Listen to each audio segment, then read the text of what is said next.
कृषि कानूनों के खिलाफ किसानों के आंदोलन का आज 19वां दिन है। दिल्ली की सीमाओं पर किसान आज भूख हड़ताल पर बैठे हैं। उधर गृह मंत्री अमित शाह और कृषि मंत्री नरेंद्र सिंह तोमर की मीटिंग चल रही है। पंजाब के 12,797 गाँव के ज्यादातर पुरुष किसान आंदोलन का हिस्सा है। 3500 से ज्यादा गाँव ऐसे हैं जहां अभी 10% पुरुष मौजूद हैं। ऐसे में महिलाएं घर से खेती तक सारे काम संभाल रही हैं। पटियाला के गांव दौड़ कला की दलजीत कौर के पति फौज में हैं। घर की 2.5 एकड़ खेती ससुर जसवंत सिंह संभाल रहे थे, लेकिन वे अब आंदोलन में दिल्ली गए हैं। घर की जिम्मेदारी दलजीत पर है। वह रोज खेती जाती है। फसल को पानी देना, खाद डालना और पशुओं के चारे का इंतजाम करना उनका ही काम है। भारत में 3 कंपनियों ने अपनी अपनी कोरोना वैक्सीन के लिए इमरजेंसी अप्रूवल मांगा है। अगले कुछ हफ्तों में उनमें से किसी न किसी वैक्सीन को मंजूरी भी मिल जाएगी। ऐसे में सरकार ने भी कोरोना वैक्सीनेशन के लिए तैयारी भी तेज कर दी है। कौन सी वैक्सीन मिलेगी, इसका जवाब जल्द ही सामने आएगा। पर उससे भी बड़ा सवाल यह है कि आपको वैक्सीन कब मिलेगी। केंद्र सरकार ने अपनी प्रायोरिटी लिस्ट जाहिर कर दी है ताकि यह समझा जा सके कि आपको वैक्सीन कब मिलने वाली है।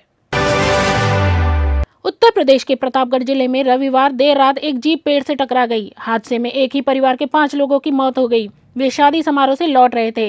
मृतकों में कांस्टेबल संदीप यादव भी शामिल हैं। उनकी सगाई रविवार को ही दिन में हुई थी। रिपब्लिक टीवी के सीईओ विकास खान चंदानी को मुंबई किला कोर्ट ने 15 दिसंबर तक पुलिस कस्टडी में भेजने का आदेश दिया है। अदालत के इस फैसले के खिलाफ रिपब्लिक टीवी ग्रुप आज बॉम्बे हाईकोर्ट जाएगा। आज ही विकास के लिए जमानत की याचिका भी दायर होगी। विकास की गिरफ्तारी फेक टीआरपी केस में हुई है। खान चंदानी इस केस में गिरफ्तार होने वाले 13वें व्यक्ति हैं। भाजपा के संस्थापक सदस्य और कदावर नेता रहे पूर्व केंद्रीय मंत्री जसवंत सिंह जसोल के बेटे मानवेंद्र सिंह का कांग्रेस से मोहभंग होता नजर आ रहा है। पार्टी में लगातार होती उपेक्षा से आहत मानवेंद्र एक बार फिर अपनी पुरानी पार्टी भाजपा से पींगे पड़ा रहे हैं। पार्टी में लगातार होती उपेक्षा से आहत मानवेंद्र एक बार फिर अपनी पुरानी पार्टी भाजपा से पींगे बढ़ा रहे हैं। पार्टी में उनकी सम्मानजनक वापसी की सुगबुगाहट तेज होती जा रही है। बताया जा रहा है कि भाजपा इन दिनों वसुंधरा राजे के धुर विरोधी नेताओं को वापस जोड़कर पार्टी का आधार मजबूत करने में जुटी है। एटीएम खोलकर नकदी चोरी करने वाले मेवाती गैंग के 2 बदमाशों को रविवार को सूरत में गिरफ्तार कर लिया गया। क्राइम ब्रांच ने जिस वक्त आरोपियों को गिरफ्तार किया तब वे एक और एटीएम को निशाना बनाने वाले थे। गिरोह एटीएम से 20 लाख रुपए निकाल चुका था। चौंकाने वाली बात यह है कि सरगना बिल्कुल अनपढ़ हैं। यह गिरोह सिर्फ केनरा बैंक के डी बोल्ट कंपनी के एटीएम को ही निशाना बनाता था। सरकार जीएसटी को लेकर फ्रॉड करने वालों पर सख्त हो गई है। इसी का नतीजा है कि वित्त मंत्रालय ने अक्टूबर और नवंबर में 1.6 लाख से ज्यादा रजिस्ट्रेशन को रद्द कर दिया है। इन जीएसटी अकाउंट ने पिछले 6 महीनों में जीएसटीआर 3B का रिटर्न फाइल नहीं किया था। ऐसे में देश में जीएसटी के लिए 1.2 करोड़ से अधिक इकाइयां पंजीकृत हैं। खाक भी जिस जमी की पारस है, शहर मशहूर यह बनारस है। इस रहस्य को समझने के लिए अब आपको भटकना नहीं पड़ेगा। BHU अब काशी स्टडीज के नाम से पोस्ट ग्रेजुएट पाठ्यक्रम शुरू करने जा रहा है। इसको सेशन अगले साल जुलाई माह से शुरू होगा।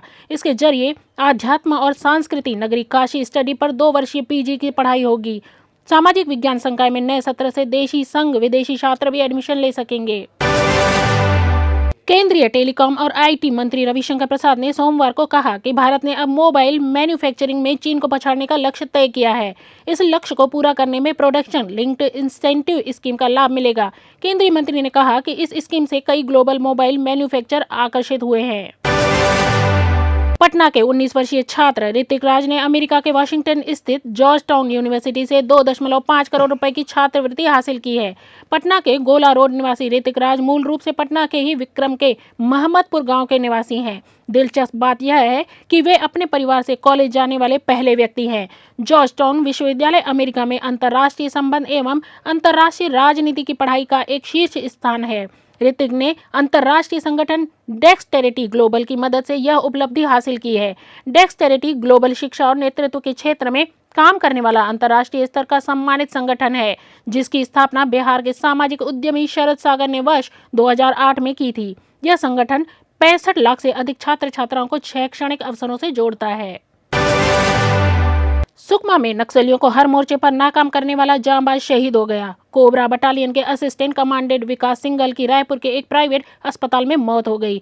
विकास रविवार को सुकमा में IED ब्लास्ट की चपेट में आ गए थे। इसके बाद गंभीर रूप घायल अवस्था में एयरफोर्स के हेलीकॉप्टर से उन्हें रायपुर लाया गया था।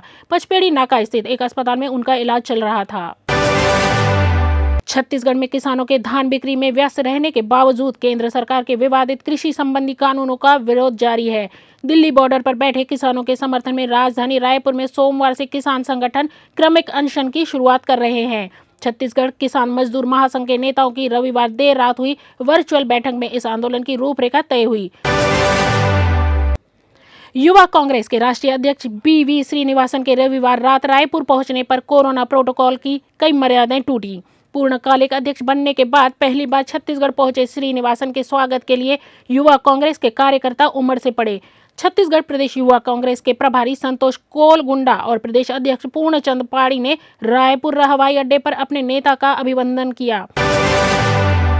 छत्तीसगढ़ में पहली बार रविवार को वर्चुअल मैराथन रखी गई। स्टेट लेवल पर रखी गई मैराथन में मुख्यमंत्री भूपेश बघेल, मंत्रियों, विधायकों और सभी विभागों के अधिकारियों सहित हजारों लोगों ने दौड़ लगाई। खास बात यह रही कि सभी ने बिना मिले साथ दौड़ा लगाई। मैराथन के लिए निर्धारित समय सुबह 6 से 11 बजे के बीच हजारों लोग घर से निकले। बात है अभिमान के, छत्तीसगढ़ या स्वाभिमान के थीम पर रखी गई मैराथन में शामिल हजारों लोगों ने #RunWithChhattisgarh लिखकर सोशल मीडिया पर अपनी फोटोज भी पोस्ट की। शाम होते तक सोशल मीडिया प्लेटफॉर्म पर यह हैशटैग ट्रेंड होने लगा। मैराथन में शामिल सभी प्रतिभागियों को डिजिटल सर्टिफिकेट भी दिया गया। समय सीमा बीतने के बाद भी सैकड़ों लोग मैराथन में शामिल होकर दौड़ लगाते नजर आए। छत्तीसगढ़ के सुकमा जिले में एक बार फिर नक्सल साजिश की वजह से CRPF के 3 जवान घायल हो गए। रविवार की सुबह जवान सर्चिंग पर निकले थे। इसी दौरान IED ब्लास्ट हुआ, जिसकी चपेट में CRPF के असिस्टेंट कमांडेंट और 2 जवान आ गए। घायल जवानों को इलाज के लिए रायपुर ले जाया गया है।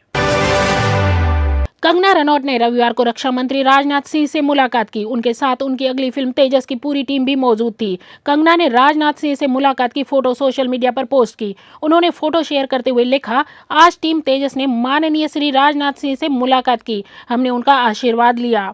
साथ ही IAF MCC से अपनी फिल्म की स्क्रिप्ट शेयर की और उनसे कुछ परमिशन भी ली। एक्ट्रेस जूही चावला का डायमंड का झुमका मुंबई एयरपोर्ट पर कहीं गिर गया है। एक्ट्रेस ने सोशल मीडिया में एक पोस्ट लिखकर इसे खोज कर लाने वाले को इनाम देने की बात कही है।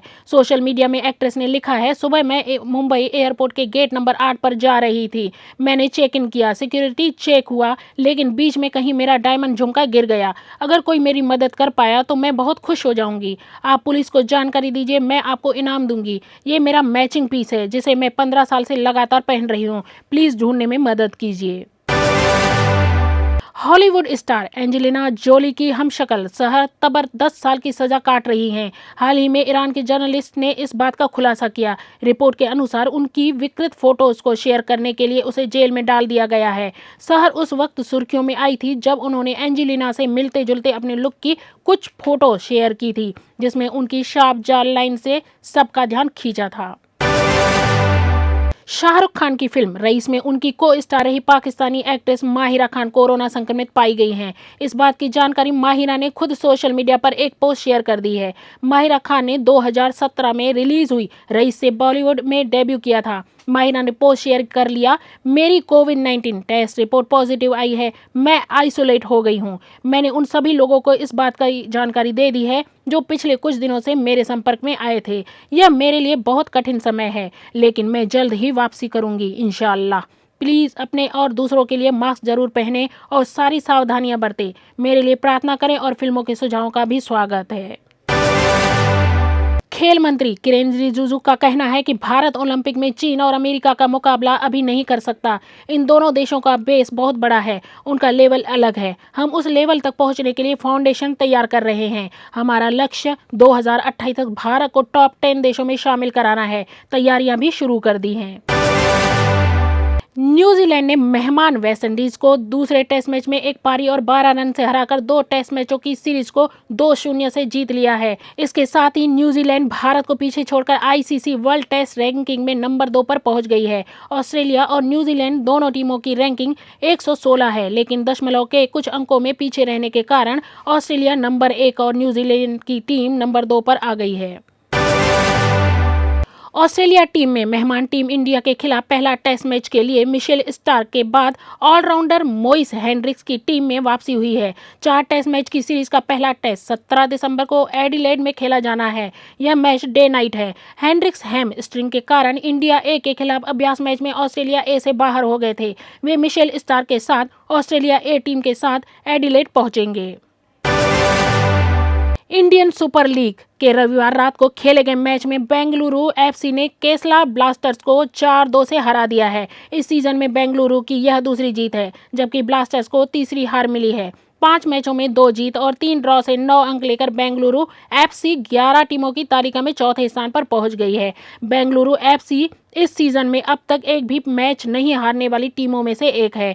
दूसरी ओर ब्लास्टर्स 3 हार और 2 ड्रॉ के साथ 2 अंक लेकर 9वें स्थान पर है। आत्मनिर्भर भारत अभियान को बढ़ावा देने के लिए केंद्र सरकार सोलर मॉड्यूल और सोलर सेल पर इंपोर्ट ड्यूटी बढ़ाने की योजना बना रही है। पावर एंड रिन्यूएबल एनर्जी मंत्री राजकुमार सिंह का कहना है कि यह इंपोर्ट ड्यूटी 1 अप्रैल 2022 से बढ़ाई जा सकती है।